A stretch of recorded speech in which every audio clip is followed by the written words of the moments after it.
আমরা ভোল্টেজ সম্বন্ধে জেনেছি, কারেন্ট সম্বন্ধে জেনেছি। আজকে আমরা যেটি শিখবো সেটি হলো রেজিস্টর দিয়ে কারেন্ট লিমিট সার্কিট। আমার কাছে একটি 12 ভোল্টের ব্যাটারি আছে, কিন্তু এই 12 ভোল্টের ব্যাটারি দিয়ে চালার মতো আমার কাছে কোনো লোড নেই। এক্সাম্পল আমি ধরে নিলাম আমার কাছে একটি লাইট আছে, এই লাইটটি জ্বলবে 3 ভোল্টে, কিন্তু আমার কাছে যে ব্যাটারিটি আছে সেটি হলো 12 ভোল্ট। তাহলে আমি এই লাইটটিকে কিভাবে করে জ্বালাবো? ব্যাটারির যে 12 ভোল্টের প্রেসার, সে প্রেসার তো আমার এই 3 ভোল্টের লাইট নিতে পারবে না, কারণ এই লাইটের প্রেসার তো 3 ভোল্ট। এই লাইট সর্বোচ্চ প্রেসার 3 ভোল্ট পর্যন্ত নিতে পারবে। আমরা এখানে একটি সার্কিট অঙ্কন করেছি যেখানে 12 ভোল্ট ইনপুট করা আছে। আমাদের এটি হলো একটি লাইট। এই লাইটটি ভোল্টেজের প্রেসার 3 ভোল্ট পর্যন্ত সহ্য করতে পারবে এবং কারেন্ট খরচ করবে 20 মিলি অ্যাম্পিয়ার। আমরা এখানে একটি রেজিস্টরের সিম্বল অঙ্কন করেছি। এখানে আমরা রেজিস্টরের কোনো মান নির্ণয় করিনি। এখন আমরা এই রেজিস্টরের মান নির্ণয় করব। কত ওহম বা কিলো ওহমের রেজিস্টর ব্যবহার করলে আমি এখানে 3 ভোল্ট পাবো। আমি এখানে ইনপুট করেছি 12 ভোল্ট। অবশ্যই আমার এই রেজিস্টরের মাধ্যমে এখানে 9 ভোল্ট ড্রপ করাইতে হবে। 12 ভোল্টের এগেনস্টে আমি যদি এখানে 9 ভোল্ট ড্রপ করি তাহলে কিন্তু আমি এখানে 3 ভোল্ট পাবো। এখানে আমাদের ভোল্টেজ 3 ভোল্ট এবং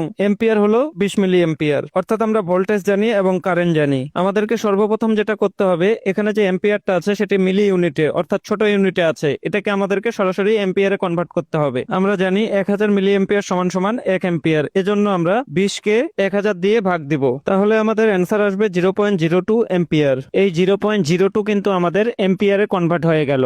এখানে আছে আমাদের VIR। আমরা কিন্তু আর এর মান জানি না, এজন্য আমি কি করলাম, আর কেটে দিলাম। আমরা এখানে ভি এর মান জানি এবং আই এর মান জানি। আমরা যেহেতু আর এর মান জানি না, অতএব আমাদের যে সূত্রটি হবে সেটি হবে R equal to V by I. এখন এই জায়গাটা খুব গুরুত্বপূর্ণ, খুব ভালোভাবে বুঝবেন এবং জানবেন। আমাদের এখানে যে 12 ভোল্ট ইন করা আছে সেই 12 ভোল্ট কিন্তু আমরা আনবো না। আমাদের এই যে রেজিস্টরে 9 ভোল্ট ড্রপ হবে, এই 9 ভোল্ট কিন্তু আমরা আনবো। আমি 12 ভোল্ট থেকে যদি আমাদের লোডের 3 ভোল্ট মাইনাস করি তাহলে থাকে 9 ভোল্ট। এই 9 ভোল্ট কিন্তু আমরা এই যে এখানে যে ভোল্টেজ আছে সেই ভোল্টেজের জায়গায় বসাবো। এখানে কিন্তু কখনো আমাদের ইনপুট ভোল্টেজ বা আউটপুট ভোল্টেজের হিসাব হবে না। আপনারা দেখতে পাচ্ছেন এখানে আমরা রেজিস্টরে যে ভোল্টেজটি ড্রপ হয়েছে সে ভোল্টেজটি বসিয়েছি, অর্থাৎ 9 ভোল্ট বসিয়েছি। এখানে আমাদের কারেন্ট আছে 0.02 অ্যাম্পিয়ার। আমরা এম্পিয়ারের জায়গায় অর্থাৎ আই এর জায়গায় 0.02 বসিয়েছি। এখন 9 ভোল্টকে যদি আমরা 0.02 দিয়ে ভাগ দেই তাহলে আমাদের আসবে 450। এখানে দেখতে পাচ্ছেন আমি ওহমের চিহ্ন বসিয়েছি, অর্থাৎ এই 450 হলো আমাদের রেজিস্টরের ভ্যালু। এই যে রেজিস্টরটা দেখতে পাচ্ছেন, এখানে যদি আমরা 450 ওহমের একটি রেজিস্টর ব্যবহার করি তাহলে এই 12 ভোল্টের এগেনস্টে এখানে 9 ভোল্ট ড্রপ হবে